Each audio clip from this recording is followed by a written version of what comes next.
Para pemirsa yang budiman, sebelumnya kami ucapkan terima kasih telah setia menunggu setiap suguhan dari channel Kayong TV, sebuah channel yang mengupas tentang misteri, sejarah, dan budaya.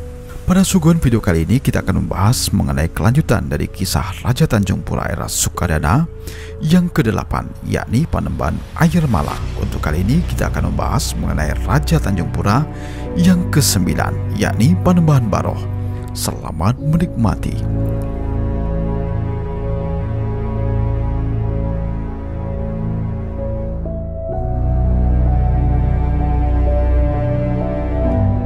Panembahan Baroh bergelar Sultan Mustafa Izzuddin adalah putra dari Panembahan Air Mala yang bergelar Sultan Umar Akamuddin bin Sultan Abu Bakar Jalaluddin bin Sultan Hasan Kawiuddin bin Sultan Ali Aliuddin bin Baparung bin Prabu Jaya, pendiri Kerajaan Tanjung Pura era Sukadana.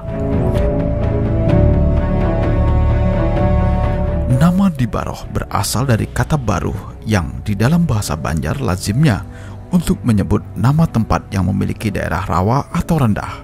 Namun jika diambil dari kata di Baru berasal dari Kesultanan Malaka tahun 1511. Di Baru berarti gelar istimewa yang bertaraf raja.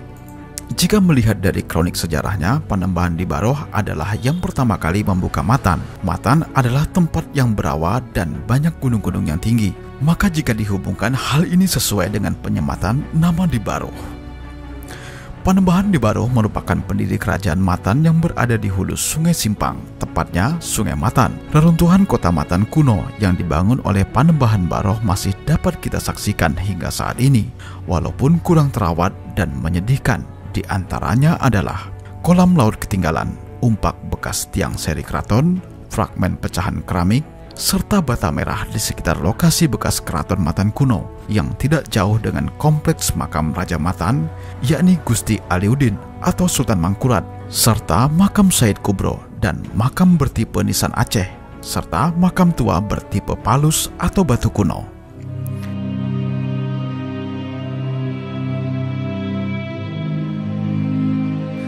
Pendirian kota Matan oleh Panembahan Baroh merupakan sebuah strategi penyelamatan dan pengamanan kedudukan kerajaan Tanjung Pura di Sukadana. Apabila suatu ketika Sukadana lemah pertahanannya akibat peperangan atau perebutan hegemoni dan persaingan ekonomi perdagangan, maka Matan sudah siap menjadi kota raja yang akan ditempati kapanpun. Dan hal ini terbukti ketika masa cicit dari Panembahan Baroh, kota Matan kemudian benar-benar berdaulat sebagai kerajaan dengan bentuk Kesultanan Islam secara mutlak. Saat pelantikan oleh Sunan Prapen yang merupakan penerus dari dinasti Sunan Giri di Kedatuan, Sunan Prapen kemudian memberikan anugerah gelar Panembahan Baroh dengan gelar Sultan Mustafa Izzuddin. Lalu setelah itu Panembahan Baroh menitipkan anaknya yang bernama Pangeran Giri Kesuma untuk belajar agama Islam di pesantren Kedatuan atau Giri Kedaton. Sehingga ketika suatu saat nanti Giri Kesuma lebih dikenal dengan nama Panembahan Sorgi yang bergelar Sultan Muhammad Tajuddin dan melanjutkan tampuk pemerintahan selanjutnya di negeri Sukadana Tanjung Pura.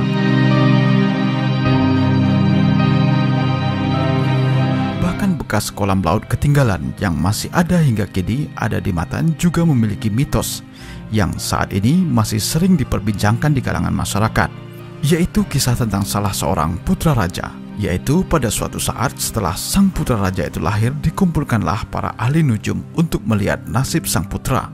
Menurut ramalan, putra raja itu akan meninggal disebabkan oleh binatang air.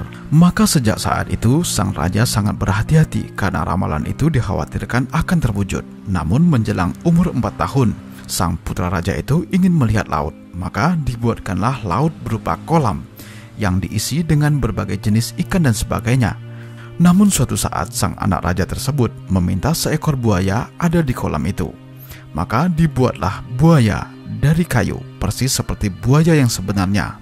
Maka betapa senangnya sang anak tersebut, berhari-hari ia bermain dengan buaya kayu itu. Namun takdir telah menentukan jika ia meninggal karena binatang air. Walaupun buaya itu hanya mainan, sang anak raja kemudian terluka karena taring buaya yang menyebabkan kematiannya.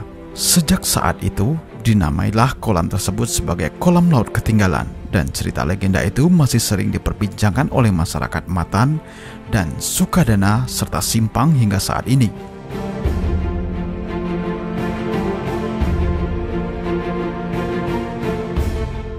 Karena Panembahan Baroh sebagai sultan yang pertama kali membuka Matan, maka ia sering berada di sana daripada di Sukadana.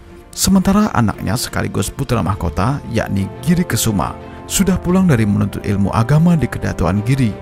Ia diperintahkan untuk memperluas kota Sukadana dengan membuka kampung-kampung baru di pesisir maupun perhuluan sambil menyebarkan agama Islam.